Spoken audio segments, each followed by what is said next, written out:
বিহু কাৰণে পিঠা পনা খাই আমনি লাগিলে যে এইকাৰণে পিজ্জা বনালোঁ। ব্ৰেড আছিলে তেনেকৈ পিজ্জা, চিজো আছিলে যে সেইকাৰণে ব্ৰেড পিজ্জা বনালোঁ। কেনেকৈ বনাইছোঁ ভিডিঅ'টো শেষলৈকে চালে আপোনালোকে গম পাব। আপোনালোকে এনেকৈ বনাই খাই পাইছে নাই কমেণ্ট বক্সত জনাবচোন। এনেকৈ বনাই খাবচোন, বহুত টেষ্টি। যদি ঘৰত চিজ আছে, ব্ৰেড আছে বা পেপচিকাম, বিলাহী তেনেকৈ দি বনাই খাব পাৰিব। মই যেনেকৈ বনাইছোঁ তেনেকৈ বনাই খাব আপোনালোকে। অভেন নহ'লেও হ'ল, মইতো সেয়া আপোনাৰ কেৰাহীতে বনালোঁ। আপোনালোকেও তেনেকৈ বনাব। মইতো তৰাতে বনাইছোঁ, আপোনালোকেও তেনেকৈ বনাব।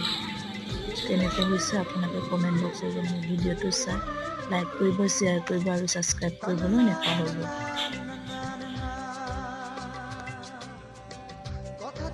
আজি সন্ধিয়া চাহকাপৰ জুতি এনেকৈ ল'লোঁ। আপোনালোকে খাই পেলাই কমেণ্ট বক্সত নজনোৱাকৈ নাথাকিব দেই, জনাব।